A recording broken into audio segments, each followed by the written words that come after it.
Ubi Societas ibi ius, di mana ada masyarakat, di situ ada hukum. Pemirsa, sebagai negara yang menjunjung hukum dan keadilan, hukum penegakan hukum. Frasa ini menjelaskan bahwa di mana ada kumpulan orang yang hidup bersama alias masyarakat, di situ pasti ada aturan-aturan alias hukum. Hukum ini yang akan menjadi panduan kita untuk hidup bersama dengan damai dan tertib. Teman-teman mungkin sudah tahu bahwa Indonesia merupakan negara hukum.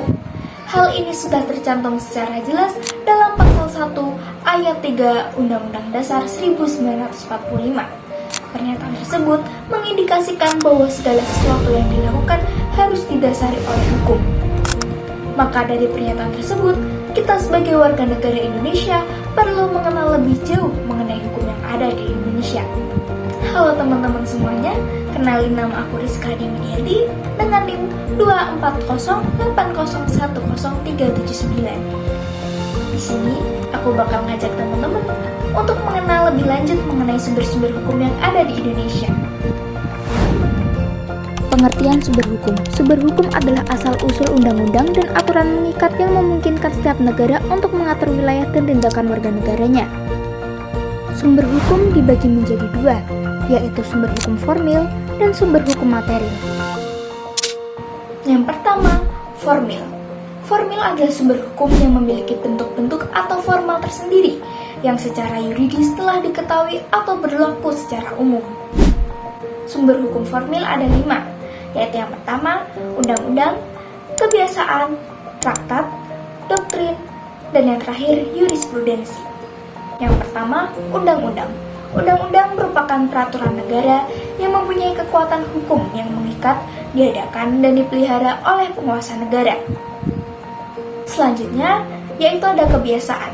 Kebiasaan merupakan suatu cara hidup yang sudah dianut suatu bangsa atau masyarakat, yang sudah berlaku lama, turun-temurun, sampai beberapa generasi, yang pada hakikatnya mendasar dan sudah menjadi pedoman bertindak, berpikir, dan bersikap bangsa dan masyarakat tersebut.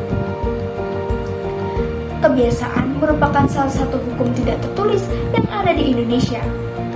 Contoh kebiasaan yaitu pernikahan semarga di Batak, lalu yang kedua ada upacara ngabin di Bali, dan yang terakhir ada perkawinan endogami di Dayak. Yang ketiga ada traktat. Traktat merupakan suatu perjanjian yang diadakan oleh dua negara atau lebih yang isinya mengatur tentang masalah atau persoalan tertentu yang berkenaan dengan dua negara bersangkutan. Jenis traktat ada 3, yaitu yang pertama bilateral, multilateral, dan kolektif. Bilateral, bi yang berarti dua, seperti namanya, maka bilateral adalah perjanjian dua negara. Contohnya adalah perjanjian antara Indonesia dan Tiongkok, yaitu Bilateral Economic and Trade Cooperation. Seperti namanya, perjanjian ini mencakup berbagai aspek seperti perdagangan, jasa investasi, dan aspek lainnya antara Indonesia dan Tiongkok. Multilateral, multi artinya banyak atau lebih dari dua negara. Seperti namanya, perjanjian ini adalah perjanjian yang mengatur lebih dari dua negara. Contohnya adalah perjanjian APEC atau Asia Pacific Economic Cooperation, di mana perjanjian ini adalah forum kerjasama ekonomi yang didirikan pada tahun 1989 di Canberra, Australia.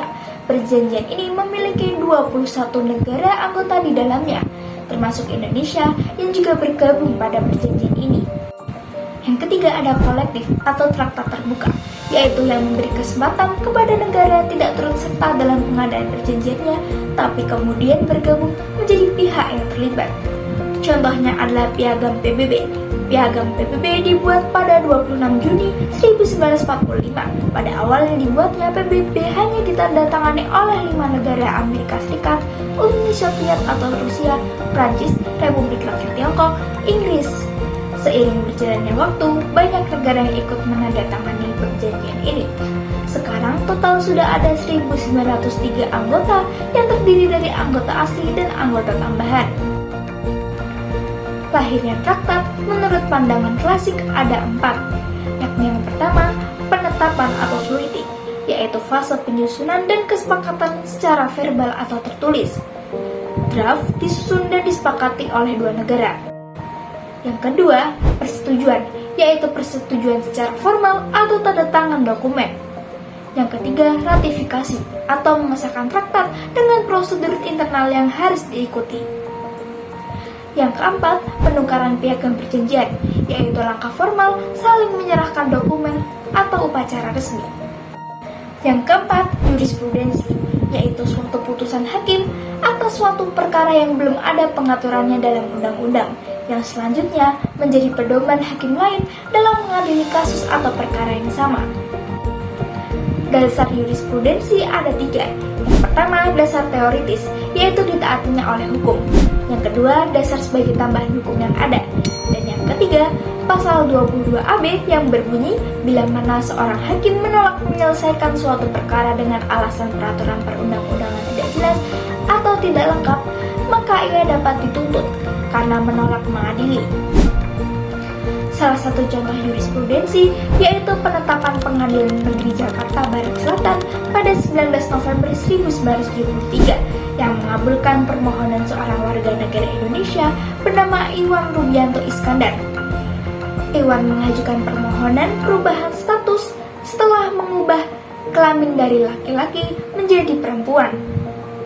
Putusan hakim ini kemudian diikuti oleh Pengadilan Negeri Surabaya dalam kasus Dedi Yuliardi. Dengan merujuk pada kasus Vivian yang sebelumnya bernama Iwan, pada 24 Oktober 1988, Pengadilan Negeri Surabaya mengabulkan permohonan Dedi dan menyatakan bahwa ia sebagai perempuan. Yang kelima ada doktrin. Doktrin adalah pendapat para ahli hukum yang kemudian diterima sebagai dasar atau asas-asas penting dalam hukum dan penerapannya. Contoh dari doktrin adalah ajaran res politika dari Montesquieu. Ajaran res politika atau pemisahan kekuasaan membagi kekuasaan negara menjadi 3, yaitu eksekutif sebagai pelaksana undang-undang, legislatif sebagai pembuat undang-undang, dan yudikatif atau kehakiman sebagai pengawas pelaksanaan undang-undang.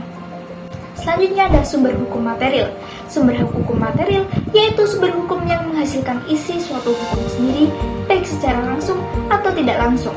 Dalam arti lain, segala aneka gejala di masyarakat, baik yang sudah menjelma menjadi peristiwa hukum ataupun yang belum. Contoh sumber hukum material adalah ada gejala kekerasan ayah ke anak yang melahirkan undang-undang kekerasan pada anak.